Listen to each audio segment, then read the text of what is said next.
السلام عليكم ورحمة الله تعالى وبركاته. كنتمنى إن شاء الله إخواني وأخواتي تكونوا بألف ألف خير. وصفتنا اليوم جد رائعة ومميزة غادي تعجبكم، الوجبة الإفطار أو الكوتي، وهي الحرشة ملوي، وأيضا كنسميوها الملوي حرشة لأنهم وصفتين في وصفة واحدة. فهنايا في المدينة ديالي كنشريوه من المحلابات. من كنشريو الرايب يا اما كيقدموه لنا مع الحرشه العاديه او لا كناخذوه مع الحرشه ملوي. كمقادير كنحتاجو السميد باش كنخدمو الحرشه،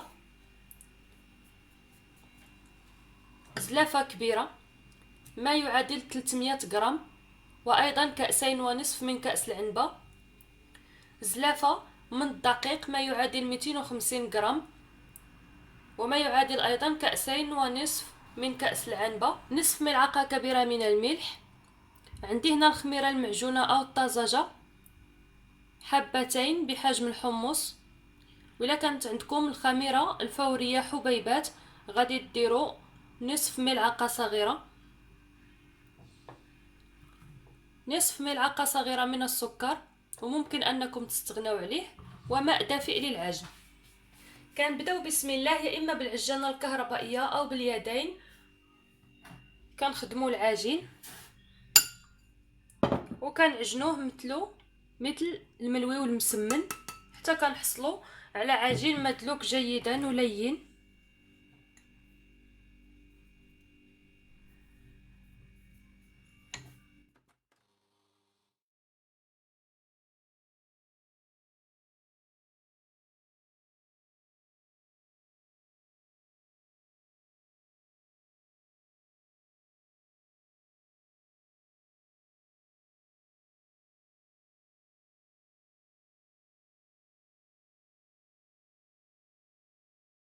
بالنسبه للعجين خصنا نحصلوا عليه مدلوك ولين، ما يكونش قاسح وما يكونش مرخي.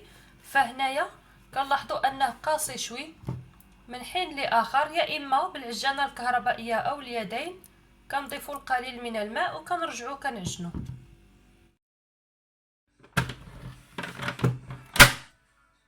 هذا هو الشكل النهائي ديالو، عجين تيكون رطب ومدلوك جيدا بهذا الشكل هذا.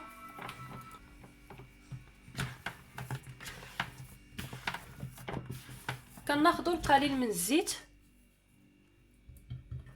في صحن او صينيه، وكنقسموا العجين الى كرتين.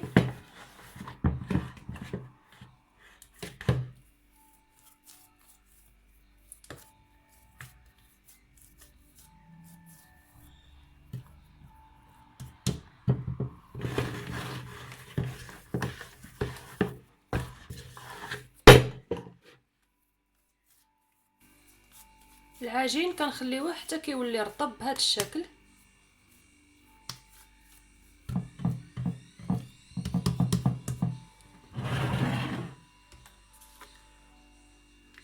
وكنرجعو كندهنوه من الاعلى باش هاد الطبقه ما تيبش لينا بالهواء، وكنخليوه كيرتاح على الاقل واحد 10 دقائق. كناخذوا الزبده دايبه يا اما العاديه او المارغرين اللي كتفضلوا، ديال العبار اللي متوفر عندكم، وكنضيفوا ليها نفس الكميه من الزيت. كنحتاجوا للسميده، كندهنوا سطح الطاوله، وكنبداو بالكره الاولى. فالعجين اللي درت غادي يدير ليا 2 ديال الحرشات او الملوي حرشه،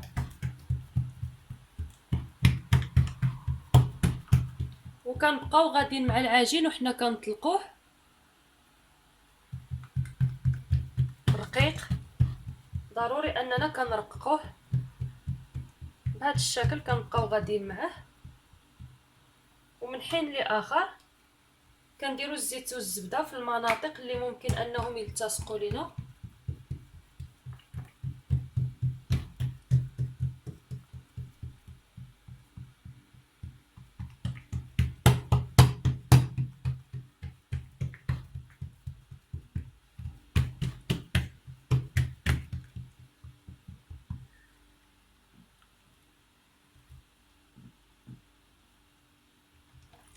كنديروا الزبده والزيت وكنرشوا رشه خفيفه من السميد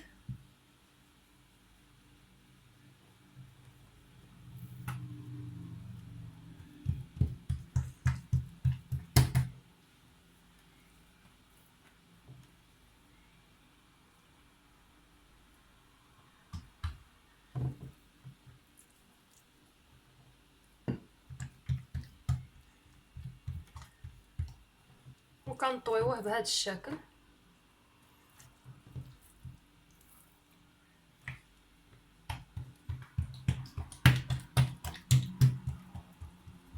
ودائما كنبقاو غاديين وكنرقوا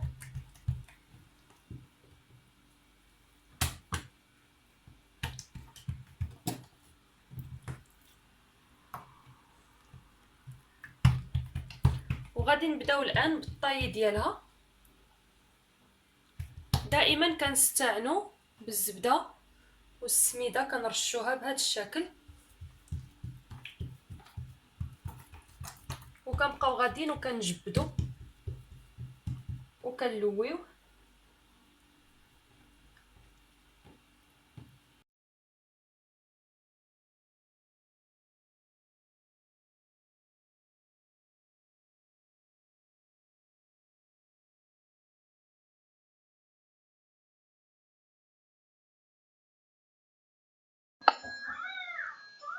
وكنستمروا بنفس الطريقه مع الكره الثانيه لان العجين كيعطي لنا كرتين. ومنين كنساليو كنخليوهم كيرتاحوا ربع ساعه.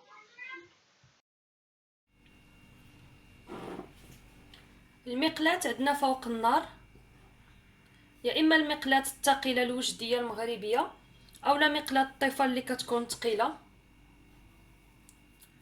كنستعنوا بالسميد، الملوي حرشه فاخذه وقته من الراحه.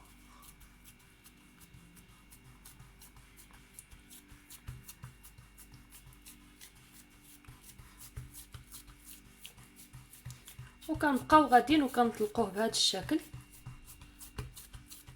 بالنسبه ليا المقلاة فيها 30 سنتيم، فاختاريت انني نقرصها في الكسعه نفس القطر باش تجيني قياس واحد.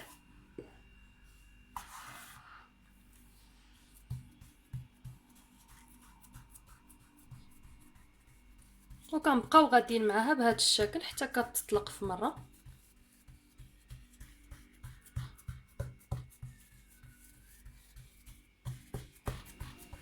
وكندوزو الان كنديروها في المقلاة.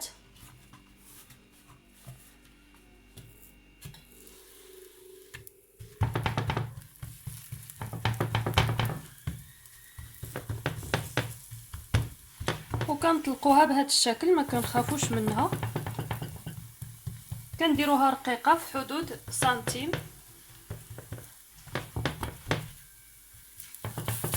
اولا نصف سنتيم اللي كتفضلوا.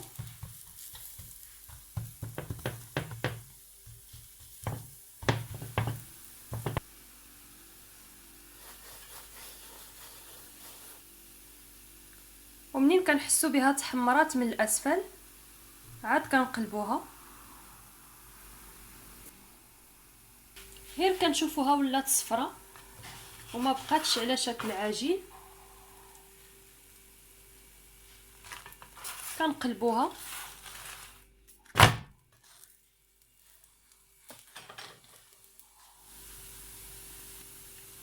وكناخذوا الزبده اللي كنا كنقرصوا بها مع الزيت وكندهنوها بهذا الشكل.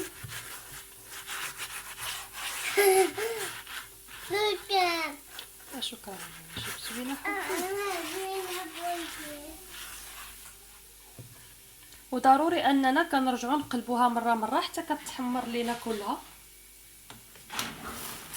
وها هي واجده رائعه.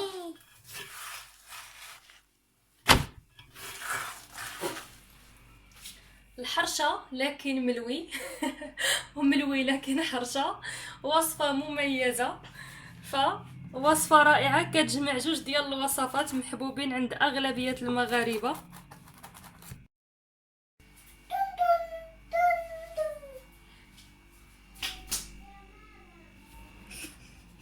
شكرا ماما. بالصحة والراحة الزين. أمي. صافي مشيتي. والسلام عليكم ورحمة الله تعالى وبركاته.